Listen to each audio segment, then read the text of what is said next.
Welcome back to the Perennial of the Week series. Today, we are talking about a true garden workhorse, the Autumn Joy Sedum. If you're a beginner gardener or just someone who's tired of diva plants that die the moment you stop looking at them, then this one is for you. It's one of those plants you can plant and forget. Let's take a look at the resume for this plant because it's quite impressive. It's hardy in zones 3 through 9. It's a tidy 2 feet tall and 2 feet wide. It's a vigorous grower that reaches a mature size in just 2 to 3 years. And the best part is it's drought tolerant, pest resistant, and it's a diverse pollinator magnet. So, how do you keep it happy? It's actually harder to keep it unhappy.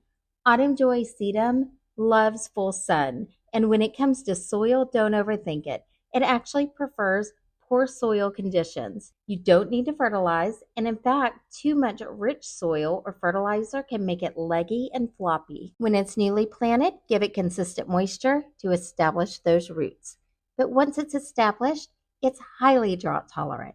Only give it a drink during those long, dry summer spells. Just make sure the soil dries out completely between waterings to prevent root rot. Autumn Joy earns its name in the late season. It starts blooming in midsummer with green broccoli-like heads, which turn pink and then deepen into a beautiful copper red by late fall. This plant is deciduous, meaning the foliage will die back in the winter, but don't cut it down just yet. The dried burgundy flower heads stay standing all winter long. They provide amazing structural interest in a snowy garden and even offer a little snack for the birds. If you live in zone 7 or higher, just wait until late winter to cut it back to make room for spring growth. Here is why this plant is a budget-friendly favorite.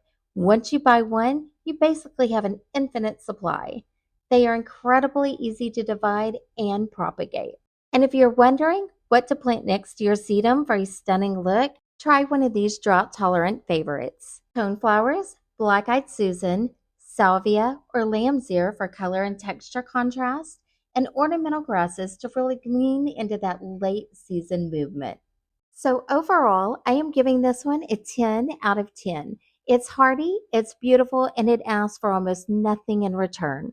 If you're looking for other varieties, there are a ton of sedums out there, from ground covers to dark purple foliage.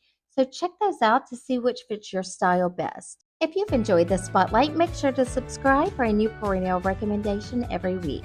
Thanks for watching, and I'll see you for next week's pick.